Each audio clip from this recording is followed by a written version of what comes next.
Kəmal xanım, əsasən indi ailələr dedikdə kifayət qədər bizdə ölkəmizdə bildiyimiz kimi o ciddi problem olan ailələr də var. Ailə daxili müəyyən problemlər var, amma bu problemlərdən əziyyət çəkən də daha çox uşaqlar olur. Bax sizdə necədir qaydaları? Yəni icra mexanizmi varmı belə ki, bax o uşaqlara, o ailələrə hər hansı bir yardım edəsiniz? Necə istiqamətləndirirsiz bəs bax bu köməyi, bu yardımı? Düz qeyd edirsiniz Bəturə xanım. Bilirik ki, ailə uşağın etimad, sevgi, ilk hörmət öyrəndiyi, bəslədiyi və gözlədiyi bir sistemdir, sosial bir deməli sistemdir.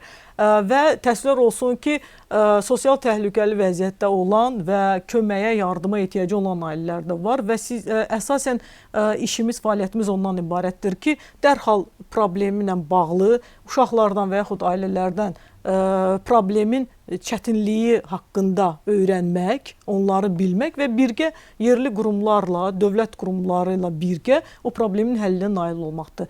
Və əsas məqsədimiz də odur ki, uşaqların erkən problemlərini üzə çıxartmaqla və yaxud onları problemi danışmağa sövq etməklə onların o problemlərinin ailələri ilə birgə həllidir. Yəni təcrid olmadan ailəyə şans vermək, ailəyə kömək etmək, ailənin tərbiyə prosesinin qurulmasına təkan verməklə o ailənin bərkiməsinə, ailə dəyərlərinin düzgün formalaşmasına sövq etməkdir.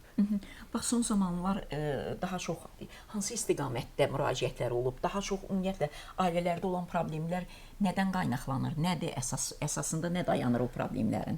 Təsəvvür olsun ki, ailələrdə hal-hazırda uşaqlardan aldığımız problemlər, yəni onların öz evlərini tərk etməsi və problemləri həllinə belə deyək də valideynlə, ailə ilə birgə deyil, daha çox xarici belə deyək də xaricə üst tutmaqla, daxildə deyil, xaricə üst tutmaqla problemi özlərlə aparıb daha çətin, daha riskli deməli davranışlara və yaxud hərəkətlərə özlərini sövq etmələridir. Bu da zorakılıq faktlarının olmasıdır ailələrdə, valideyn-övlad münasibətlərinin pozulmasıdır, valideyn qayğısızlığıdır, diqqətsizliyinin olmasıdır. Amma digər tərəfdən də bunu da biz araşdırırıq ki, nə üçün bu diqqətsizlik var?